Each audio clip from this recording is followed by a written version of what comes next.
Hello and welcome back to another episode of my MotoGP 22 career mode, and today we are here for the 18th and 19th rounds of our Moto3 season at Chang and Phillip Island. Now if you haven't seen the last episode, I do recommend you go check that one out before you do see this one, so there is nothing spoilt to you. So in the last episode, we were once again a bit of a victim to the AI's over-aggression in Aragon. On the final lap of the race, we had Carlos Tatai put a pass on me that was never going to work into the second part of the chicane at Aragon, just crashed into the side of me. I fortunately stayed on, but that cost me all my momentum down towards the final corner and I got passed by a few riders. Almost got back in front of them, but once again a bit more contact into the last corner resulted in me finishing a little bit further down the order in that race. However, in Motegi, we had a pretty solid weekend, pole position, race win. All went pretty well, aside from having some controller issues, which are sorted now, so shouldn't be a problem in this one. But we've got no notifications then, so let's head into the Thai GP. This could be an interesting one. The AI are not too bad at this circuit, and obviously there is some long straights as well that will help them out. I'm not too fond of this circuit myself either, so yeah, this could be a bit of an interesting weekend, but I guess we'll have to see. So then, at the end of practice, we are top off the timesheets, as you can see, once again. But this time it was one of those times where I had to go soft, power 3 just to do the lap. We've got just under 2/10 clear of Guevara there, so it is going to be pretty close with the AI. Honestly, I was struggling a little bit before I went to the soft softs. Even on the soft softs, I don't quite feel right on the bike. There's been a patch recently that was apparently has changed the physics according to what a lot of people have said, and it definitely feels that way. And I don't really feel quite as comfortable with it anymore. Still top though, so that's pretty decent. However, the rest of the weekend is going to be wet for us, qualifying and the race. And it's a pretty crucial weekend as well, because this is our first match point. I believe we are just over 50 points in front of McPhee in the championship, which means if we win and McPhee crashes, we win the World Championship. Because if we leave this race with 75 points or more in the lead of the championship, we are the World Champions. So we'll head into qualifying now. Hopefully, we should be straight through into qualifying 2. But if we're not, we are going to be in a bit of a mess, because I don't think we're going to be that fast in the rain, to be honest. So here we are then in qualifying 2, and as you can see my time was actually good enough to stay top of the pile, so that was good, because I was a little bit worried that they might displace me at FP3 and then I'd have to try and go through Q1 in the rain, which is not great and I'm already not feeling too comfortable, but we are still top, so that is good, ahead of Masia and Mino it seems. But interestingly enough, coming through Q1 we've actually got Foggia, Xavi Artigas, Adrian Fernandez and Matteo Bertelli, so a little bit weird to see Foggia coming through Q1, but he's managed to come through, so it's not the end of the world. Everybody else that's going to be challenging does seem to be there. McPhee, obviously Mino, Garcia, Guevara as well. So it does seem like the usual few are up there. So everybody seems to be in this session now. But this is going to be one of those ones where I'm going to probably try and go round, do plenty of laps because it is wet. But of course it's not a wet track, so it doesn't mean that the times are going to actually be the best at the end. They might be the best at the start potentially because there might just be more grip available. But when it rains in the milestone games, when it is just raining, usually the grip it's pretty much the same throughout. So we'll head out onto the track. But yeah, I struggled in the rain quite a bit in Austria. Obviously, we got that pole position in Portimao on the wet track. But I'm going to go with more of the Austria result since that was these conditions. These were heavy rain conditions. It was over a longer period of time as well. So it kind of shows that AI overall were quicker. Although they did run into some tyre troubles at the end. It did seem I was actually quicker on the last lap than pretty much all the AI. So that will be something to watch out for because the race, of course, is also wet. But really not the conditions I want to be trying to wrap up a championship in. But in all honesty, obviously it's not very likely that we will anyway because we have to win and McPhee has to crash. So it's more likely we're going to win it at the next race. So as long as we bring home some solid points here and don't lose any points to McPhee really, then we should be absolutely fine. Kind of struggle a little bit around this circuit. I don't really like it honestly as a track. It's kind of bad. Like, there's not really a better way to say it. It's just not a very good track if you ask me. And I've gone down already, so that's fantastic. That's a great way to start off the session. That's also something else, obviously, I struggle with quite a lot in the Moto3 class, especially in the wet conditions. Well, that's pretty much the only time I've ridden in the wet conditions. But the front end is really bad in this game anyway. It always feels like it's going to push and tuck. But in the rain, it's infinitely worse. The front will just go any time, which is kind of realistic because that kind of happens in the rain. The front will just tuck on you and you won't expect it. But yeah, it makes it very tough because I wasn't even really pushing there to stick with Mino. So starting off line lap here then, the very first one of the session. This probably will be a bit slow because I've got to build into it, and obviously I've just crashed, so I need to build up the confidence a bit more as well. But honestly, I'm just struggling with this track in general. It doesn't feel quite right. So this lap hasn't even ended up being valid. It's been, I've run off the track, but it's been really slow as well. Look at Sasaki attacking me into this last corner. The AI completely messed up that last corner. Well, in the wet conditions, it didn't seem so bad. I think just because the speed is lower, they can kind of get away with it. So I'll try and stick on the back of Sasaki, but it feels horrendous. Just like in Austria, the bike, I have no confidence in it at all. So coming out the last corner, up towards the line, what's this time going to be? 1.9 seconds quicker than what I did, but 1.2 off pole, and that's still 18th place. Whoa, big mistake into that first corner. But this is looking really bad, because the conditions are like this for the race also. And I don't really think I've got a lot more than that. I made maybe a couple of mistakes, but again, it's just like Austria. I feel horrendous on this bike in the rain.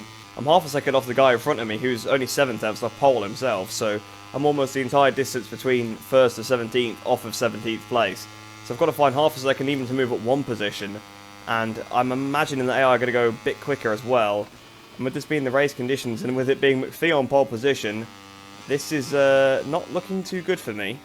So I'm out on a new set of tyres, and I'm behind McPhee, but I was pretty close behind him. He in fact actually passed me on this lap, and look how far he's actually in front of me now. So the AI have so much more grip. The AI are completely OP in the rain, it seems. I think the conditions actually might be getting worse, because you can see how far I'm off my time, 1.4 seconds. The AI haven't improved either. I mean, usually the grip level is the same throughout a session when it's wet in the MotoGP games. It always feels that way, but whether that actually is different in MotoGP 22, and it actually does seem to get worse, because no one's improving, and I can't even get near my time that's already miles off. So I think we'll be starting 18th place on the grid here, and I'd be very surprised if we don't finish last in the race based on the pace I've got right now. This lap was much better, pretty much the same time I did previously, but I'm just not finding anything. We've only got one more attempt at this, and we're definitely not going to find enough time. The tyres are better on the second lap, so I think the first lap was so slow just because the tyres, you need to get them up to temperature. And maybe on this lap they'll be even better, even more in the window, so we'll see. You can see I'm already almost 2 tenths underneath the time, so I'm going to give it absolutely everything on this final lap to just find a little bit of time.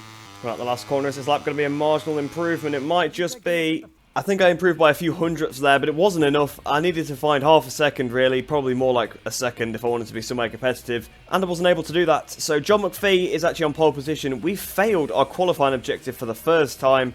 I think this is also the first time we've qualified outside of the top 10. So this is all quite bad, a really important part of the season, because we really wanted to try and wrap up the championship. But now it's completely changed. It's going to be damage limitation, but there's not much I can really do to limit the damage when they are this much quicker than me. I have nothing. I followed them around, and they just have more grip. That is the difference. They just have more grip. They seem to be able to brake later as well, and I've got to be honest, Chang, again, is a terrible track because there's no references for the braking for a lot of, like, at the end of the straight, it just all looks the exact same, so you could try and find a meter board, but it can be difficult, especially in the rain, so I'm just struggling so much. I'm struggling everywhere. I don't really have the grip. I just felt like the bike was really stiff, but the AI just pulling away through the corners, they could turn so much tighter, they had so much more grip. So this is going to be a tough one, a tough race, a race we haven't really encountered yet in this career mode, probably similar to Qatar style race where we're going to get absolutely beaten up by the AI. Maybe if I get a good start and I could try and make up a couple of positions off the line, I could potentially do something. Just try and grab a couple of points. If I do obviously make up 2 or 3 on the first lap, I will be just into that points threshold. So if we could just pick up maybe a couple of points, hope that maybe some misfortune falls in the way of McPhee and Mino. We've had a lot of it this season, so it definitely could happen. And it definitely does happen at this circuit as well. I remember on last year's game, they were a little bit weird at some corners and they tended to crash a lot. So probably will still be the case on this one. But let's head into the race now then. It's going to be very tough. So then we're down here on the grid looking at Tatsuki Suzuki in second position on the grid. And I've got to say the one good part about it being wet is that we don't have to worry about tyres. There's only one combination we can choose, and that is medium because there is no other options to choose. Even though I think on the intro they were on about tyres and it was a bit like, well, there's literally only one combination of tyres that you can use. There's only one tyre in this game for the wet in Moto 3, so it's a little bit weird. This is going to be quite a tough race, I'm going to be honest. I'm just going to go ultra aggressive because, well, I haven't really got anything to lose. If I crash out of 18th, I crash out of 18th. So I'm going to give it everything I've got, try and see what happens. Maybe we'll be able to make us way through a little bit, and maybe if the AI do hit tyre trouble again at the end of this race, we might be able to catch them up a little bit. But I honestly don't foresee that happening. All the riders are lined up on the starting grid. The countdown begins for the lights to go out. Just a few moments more, and the Thai Grand Prix will begin. It's interesting as well because this new update that sort of came out was also supposed to rebalance the AI to match real life, and McPhee's still on pole, so they've not done a good job. We're waiting for the lights to go out. Lights on, away we go. That was a Very abrupt, quick start, because I was talking all the way through the lights. We had a pretty good run. If I could brake nice and late into the first corner, we are going to make up a few positions. I brake way too late. I have broke, so you know what? No, I haven't actually. I broke at pretty much the perfect point. I think you used someone a little bit of a burn there, but we're up into the top 10. We're up to 8th place already. Hang on. This has reminded me very much of Moto2 last year, where we made the fantastic start of Chang. We're now up to 7th position, and we might want to get a couple more if they go a bit too defensive down here. Going to brake fairly early, just don't want to absolutely dive it in. McPhee has lost the lead, but we are right there. So if we can try and maximise our run out of this corner, there's been a crash behind. But that's good because the yellow flag is behind, not in front. So that means we can still continue to make passes. We could try and make a pass on Toba here. Good to try and use as much power mode 3 on this opening lap to make up as many spots as possible. For some of these AI going side by side to here is going to be a very dangerous game. As Toba swoops around my outside, fair play. Up the inside goes Sasaki, up the inside as well as Masia there. So Masia's not had a great start. We're going back up the inside of Sasaki. Can we do it? Yes, we can.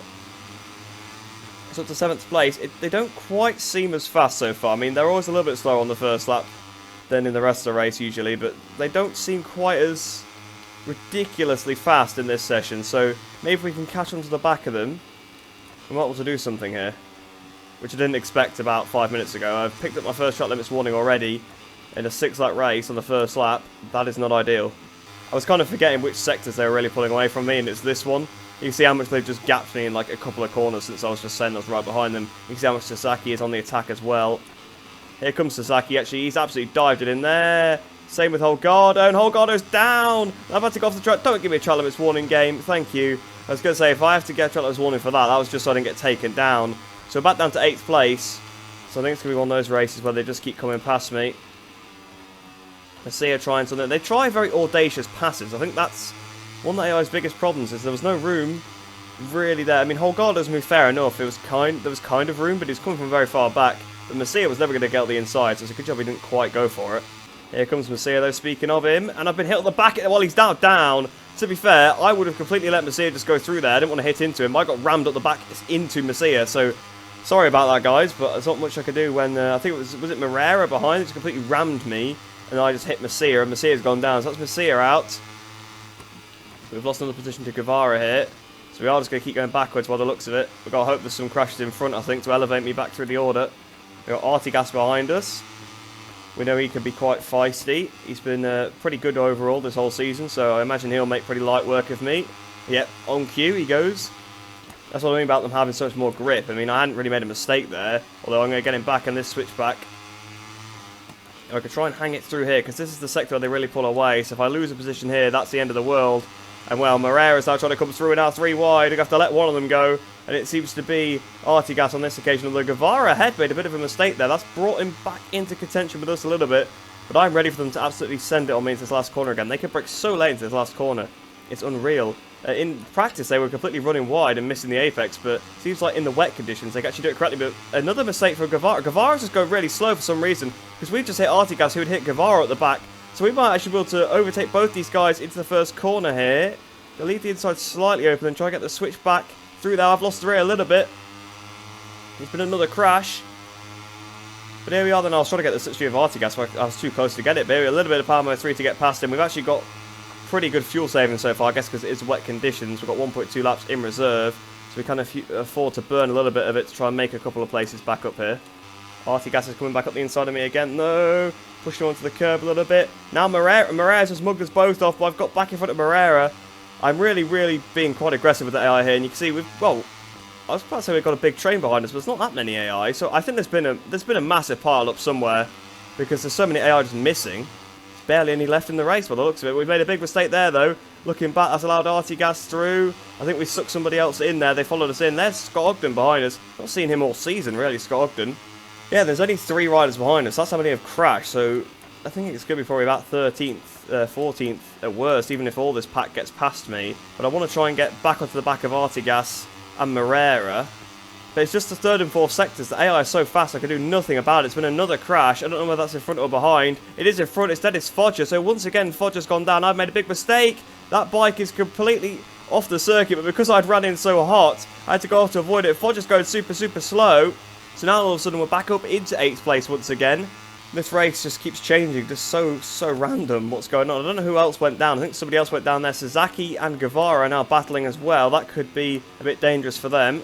And I've been attacked by Ogden, which I didn't really expect I'd ever say at some point in the season because, well, we've not seen him all season. I didn't expect that he'd be attacking us in a race where I could potentially wrap up the World Championship, which is obviously not going to happen based on my current position unless there's some massive pile in front. But Ogden's actually trying to ride underneath me. So this is what I mean. They're so fast through this section of the track. I'm not too bad at sectors 1 and 2, so I can kind of keep up with them through there, but through the rest of the track, they're just so unbelievably quick. Here comes Ogden now at the inside, trying to go around the outside. Fodger's trying to come to the inside of him. They're sandwiched between me. But they've both mugged me off, so it just seems like we're going to keep dropping further and further back. Fodger's now looking behind him. He's probably thinking, why is there barely anybody left in this race? We've got to run on Ogden. We completely cut up Toba there, I think. As we go down towards the final corner. I've definitely got in hot if I'm outbreaking the AI, because they've been unbelievable into here. Although, I got that stopped. There was a bit of contact with Fodger, admittedly, but I was quite surprised I got that one stopped. So we're starting the penultimate lap of the race then. That's come around pretty fast. We're 6 seconds off the win at the minute. Oh, here comes Fodger up the inside once again. He's down again. 2 laps in a row. Dennis Fodger's down. I don't know whether that was my fault. I mean, he kind of went up the inside. I was tipping in already, and I might have pushed him onto that curb. So if I did, I do apologise. Bartolini's just come up the inside of me as well now. So Bartolini, my teammate, is just overtaking me. I'm probably going to get the switchback on him. But again, another rider I haven't fought all season. I haven't really seen much of all season. I've seen him on the timing sheets a few times, to be fair, where I've not really seen Ogden up there very much. But yeah, we're fighting some different riders in this race, and we're fighting them for some different positions than we've been used to all year. Oh, Bartolini's up the inside. That was an aggressive pass, and he forced me to pick up, and that's allowing Ogden to attack me again as well. Come on, Bartolini, especially my teammate. He should be helping me of all people, really. I mean, he's been nowhere all season. Of course, he's taken the opportunity to try and beat me for once, but he's been absolutely nowhere. He's not helped me out at all in the team championship. He's not helping me out in the riders championship now either, because Toba has now come past me as well as he cuts me up a little bit. And I try to get up the inside of Toba. But I've just got to be careful. I've just got to stick on the back of these guys because there's not a massive gap back to Ortola behind. And we know what Ortola's like after Sachsenring. Well, the gap to Ortola is completely non-existent now, basically. He's right behind me. It's been a crash in front. Garcia's gone down. But to be honest, Garcia's going to get back on clear ahead of me. There's not a chance Garcia's still going to be behind yet. See, they can see Garcia's remounted. So it doesn't even matter if these guys in front crash, because they will get back on. McPhee has retaken the lead once again. So this looks like it's going to be pretty bad for me. That's going to be a 20-point extension. Well, a 20-point decrease of my lead there. That's terrible. Suzuki's crashed for the lead. Suzuki had just taken the lead back and he's crashed. But unfortunately, he's not taken McPhee with him. But he's still in second place. He's crashed and is still in second. That's unbelievable. But now Ortola's come through, so we're now down to 12th place. This is even worse. It's going to be even more points out of my championship lead now. Ortola's made a mistake. I've got to capitalise. I've got to go for it. I've got to risk it all. Those points could mean everything. So we're back past Ortola once again. I've cut him up a little bit. He's going to come back up the inside. I'm going to get another track limits warning, but I've already got one, so it's fine. I can afford it. I've got 4 tenths back to Fodger, so I've got to watch out, because Fodger will send it from that far back into the last corner. We could end up in 13th place here. It's kind of annoying, really, that Fodger crashed like a lap ago, and he's already on the back of me again. It just shows you how much I'm struggling in this race. But John McPhee's going to win, then, the Thai GP. I'm going to come home in maybe 12th place. I can hear Fodger out the last corner, power it to the line. It's going to be 12th place. My fastest lap of the race at the last lap as well, but, oh, that was so tough. So worst case scenario there then, John McPhee winning the race, myself down in 12th place, and at this point of the season, 3 races to go, he's bringing that gap down to about 30 points, which is a realistically achievable gap in that many races. So considering how dominant we've been very unlucky. We've been taken out a couple of times, I think, this season so far. There's been a couple of times where we haven't finished too well. And McPhee, he's had a few off races, but he's been there or thereabouts most of the time, and I guess that's why it's still me and him in the championship, because we've both been probably the most consistent. But yeah, I dread to think what damage has been done to my championship now. I've got to have a look at that. So a 35-point lead in front of McPhee, so not quite as bad as I was thinking. It is now mathematically between only myself and John McPhee. Andre Mino is mathematically out of the championship. Obviously, the other people behind him already were, but Mino is completely out of the championship now. Nothing he can do. I'm not too sure, actually, whether he was already out of it. I think with 88 points back, I think I only gained about 5, didn't I? 5 or 4. So I think Mino was already out of this championship anyway, but he definitely is now. It is just between myself and McPhee. And actually doesn't seem very likely that we'll even win it at all in this episode now, which is a bit of a shock, because it was actually possible we could have won it in the last episode. And now we're going to struggle to do it in this one as well, because we're going to have to gain 15 points on him in the next race just to actually win the championship. So this one could be going down to the last episode of the season.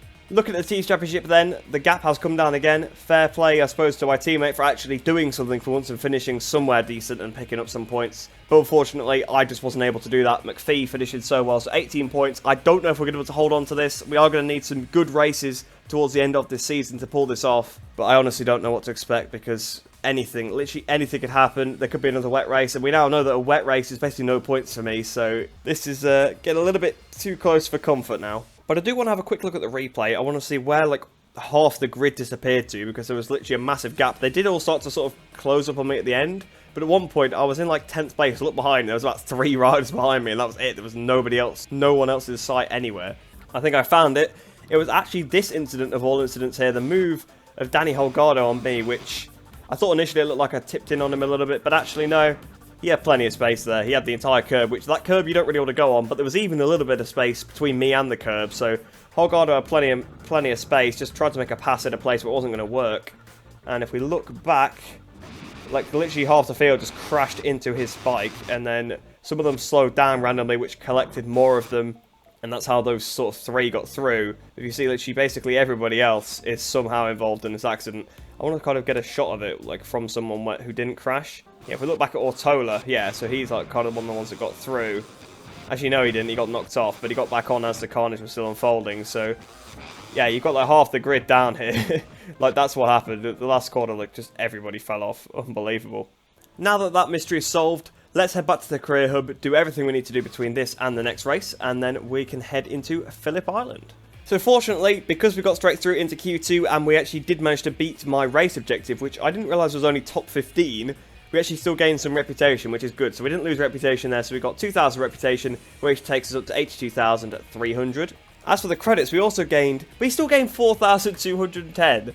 We still gained 4,210 for finishing that place. I'm sure we get that for finishing like 2nd or 3rd place. So I think you only get a bonus for actually winning the race, so that's worth noting. We get paid a decent amount, even though, honestly, we didn't do too bad in the race. I actually felt like I did a pretty good job, but obviously I just was struggling so much I couldn't do much more. But it's nice to see that we kind of get credited for that. We get a decent amount of credits for it. And we also had a good weekend of the development test as well, but again, that doesn't even matter because everything is fully upgraded. In fact, that last engine upgrade is going to be here before Phillip Island. We're actually going to have the fully maxed out engine, which could be absolutely crucial. There is a pretty long straight at Phillip Island, although it does have a very fast corner leading onto it, so the acceleration isn't quite as important. We've got a couple of notifications here, so we'll have a look on the contract management. We've got a proposal received here, and that's from the team we're currently with. Obviously, they want to re-sign us for next year. Of course, we're not going to be doing that. We are going to be going into Moto 2, so we're just going to ignore that for now. I'm not going to outright reject it. We'll just leave it. And on the technical staff, I guess there's a new chief engineer applying, Alessio Russo. I'm sure I've heard that name before. Really on the aero, so they're good for MotoGP, but that's not really good for now or for even next season. So maybe Alessio Russo will be better in the future. Their annual salary is like half of the money we actually have. So yeah, I don't think we're going to go with that one just yet. With those dealt with, then we'll advance forward. 1 week should take us to the Australian Grand Prix. And we've now got a couple of other notifications. So we've got one on the contract here, another proposal. I think it's telling me that Oakley are kind of losing interest here.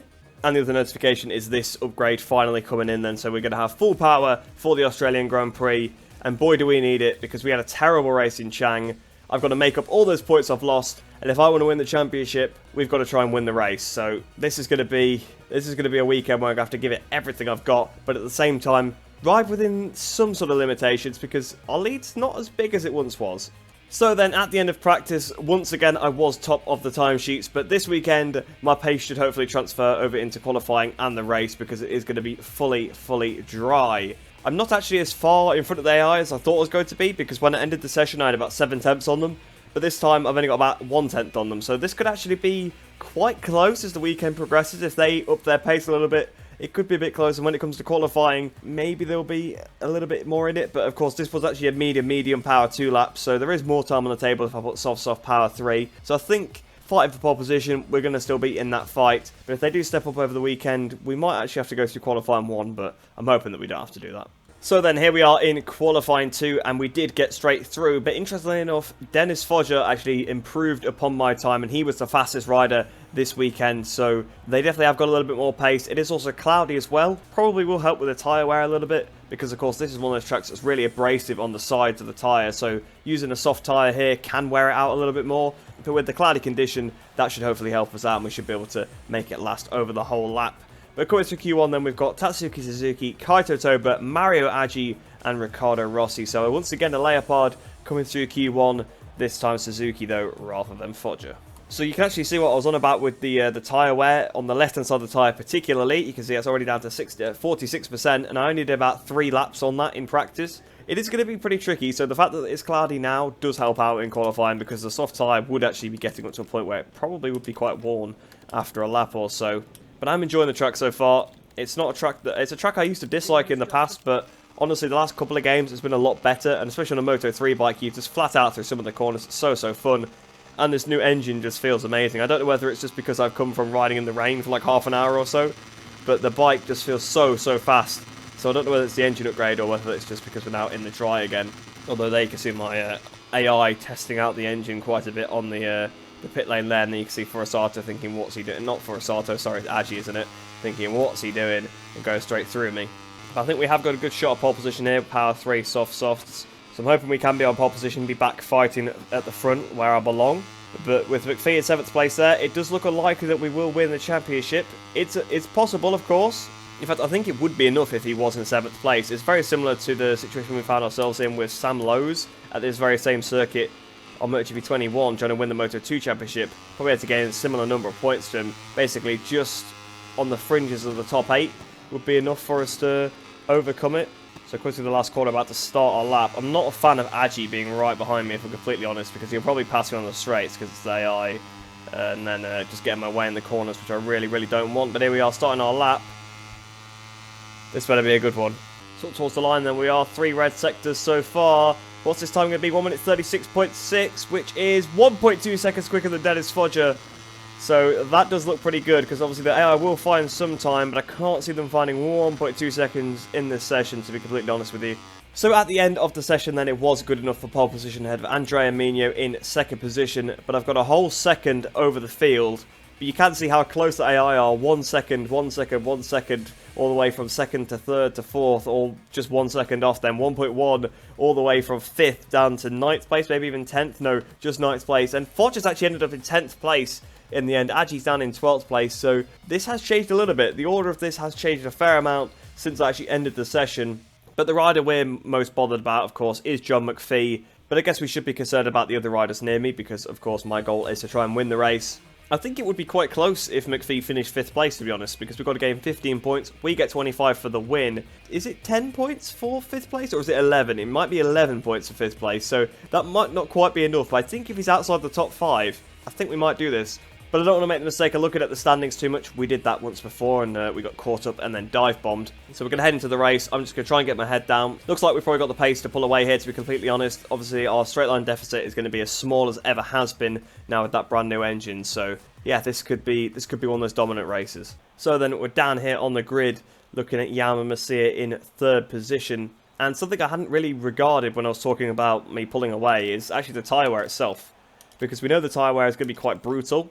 Again, I don't trust the hard rear tyre. It was recommended to use the hard rear tyre, but again, I still don't trust it after what happened at Qatar, so I'm going to go medium. If I regret that decision, I'll regret that decision, but if I can pull away enough in the early stages, it hopefully shouldn't matter too much anyway, and I could probably try and look after it if I've got a bit of a lead, so I guess we'll see what happens. So we'll get this race started then. Can we become a world champion? Riders have completed their warm-up lap and lined up on the starting grid. In a matter of seconds, the lights will go out and the Phillip Island Grand Prix will begin. So there we are, pole position. Migno alongside Masia rounds off the front row, but McPhee is the man to watch, waiting for the lights to go here then at Phillip Island. Lights out and away we go. Has it been a good start? It has been a pretty good start. So we've already got a few tenths of a second as we go down towards Doohan's corner. It's a very strange corner, especially on the first lap, because you take it obviously in a slightly different way because you approach it at such a different speed compared to normal. And I've not really taken it in the most optimal way, if I'm completely honest there. As long as we don't get passed by Migno, it doesn't matter too much. So out the southern loop. Got 4 tenths of a second. We are going to have to watch that fuel. I'm using a bit of Palmo 3 just to get a little bit of a gap early on so I don't get dive bombed. McPhee up to 4th place. So at the minute, that's not enough. He will be able to keep his championship fight alive at that position. The gap's now up to like 1.4, 1.5 seconds, even though I've turned the power back down again now. So it seems like it's not really sectors 1 and 2, which is usually how it is. Usually they're pretty good through sector 1, to be honest. It's the rest of the lap where they really suffer. We've got a pretty big lead, so it does look like we've definitely got the pace to check out, because we've got almost 2 seconds. In fact, we've now got over 2 seconds, and we're not even at the end of the first lap. Okay, they've brought it back down a little bit again, but it's around about 2 seconds here at the end of this very first lap. If we can pull 2 seconds a lap, then, well, we're going to have this easily. So at the end of this second lap, then the gap's almost up to 3 seconds now, so we are absolutely pulling away here. 1 minute 37.2. I do have a feeling it'll be one of those races where they do start to close up at the end, though, because that pace is not absolutely amazing, so they might start to gain on me in the last couple of laps when I'm running out of tyre. But so far, tyres don't look like a concern. We've done 2 laps. They are going to be a bit worn at the end. They are going to be quite worn, but it doesn't look like I'm going to absolutely drop off a cliff, fortunately. Oh, it's been a crash behind. It's Mino. Mino's down. That's changed this race a little bit. That's now put McPhee up to 3rd place. That's pretty much guaranteed us not going to win the championship unless McPhee himself has a crash, because there's already going to be a bit hard for him to lose 2 places, but 3, I can't see him losing 3 places, especially when Aji is one of the riders. Because we're starting the final lap of the race, and McPhee is now up to 2nd position. So he's going to really limit the damage. He's only going to lose 5 points to me, which keeps him very much still in the championship. Aji's... What? Aji's 2nd? How has this happened? There must be a big group behind. Aji's all of a sudden come out of nowhere. He's now 2nd place. Go on, Aji. McPhee's been dropped back to 4th place. A little bit weird there. Don't know what's happened, but Aji's actually catching me up by quite a lot. Taking a few temps out of me there. But I'm not pushing anymore. You can see I'm quite far off my optimal pace. And obviously the tyres have gone off a little bit. I've gone on the green. Track limit's warning. So there we are then. Coming through the final corner. We are going to win the Australian Grand Prix in dominant style. 4 seconds ahead of the rest of the field. John McPhee is going to finish 4th place. So no World Championship today. But it's pretty much certain in Sepang now. So quite a dominant race there. They did manage to stabilise my gap increase, because I basically was gaining a second every lap until I basically started gaining nothing. I'd basically pull it out on the lap and they'd basically bring it back. So it was stabilising around about 4 seconds. It did almost get up to 5 at one point, but then I think I knocked the pace off, made a couple of little mistakes, just running wide in a couple of places. And that kept the gap just at about 4 seconds. But quite an easy controlled race there. Very different to some of the ones we've had lately. But it's just one of those tracks where they are quite slow, so I just pulled away once again.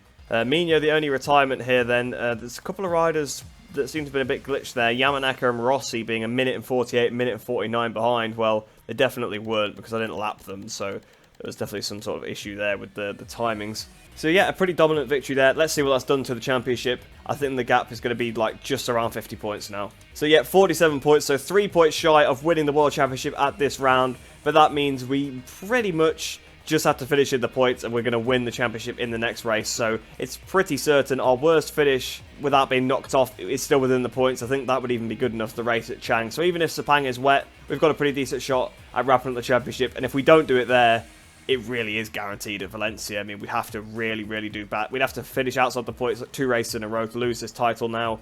And I just don't see that happening, to be completely honest. We've now extended our lead in the Teams Championship as well to 30 points. With it, of course, being the Teams Championship, that's not immediately safe, because, of course, you can gain 45 points in a weekend. So still 90 points up for grabs in this championship. But I think if I could keep performing well, doing my rise to try and win the championship, that should keep us ahead of the Teams Championship. So if we could do the double here, that would be really fantastic. With that weekend done now then, let's head back to the Career Hub and end off the episode. So then, from that weekend, we gained 5,200 reputation, which takes us up to 87,500. As for the credits, of course, we gained 6,110, and yes, it literally is just a bonus for finishing first place of 2,000 credits, so it doesn't matter where we finish if it's not the lead. As long as it's in the top 15, we get the same amount of credits, it seems. And the development test, again, that doesn't matter, because the bike now is completely fully upgraded. All the upgrades are in. But there's no notifications on this screen then, so that brings this episode to a close. So I hope you guys have enjoyed that one. A very contrasting episode, really struggling in Chang, both in the dry and the wet, to be honest. But at least in the dry, we had the pace to fight at the front, maybe not win the race. I don't think we would have won the race even if it was dry. We probably had the pace to fight at the front group at least, and if there was a little bit of chaos, we could potentially have picked up a victory. But in the wet, we had no pace at all. Lucky to pick up some points, to be honest. It was lucky that there was that crash with Holgado that took out half the field, to be completely honest. But some good riding there overall, just to try and bring home the points. And then contrasting that to Phillip Island, pole position, dominant victory. So a very up and down episode, but not quite winning the championship, which is a bit of a shame. I really expected that we would win it in this episode, but that's not been the case. So on to Malaysia it will be. So you don't want to miss that, because the championship will be wrapped up in the next episode regardless, whether that is by myself or McPhee. Obviously it's looking likely to be me at Malaysia, but mathematically, of course, it could still be John McPhee. But like I said, I hope you guys did enjoy that one. Hope you enjoyed the rest of your day. Hope you're all staying safe, and I shall see you in the next one.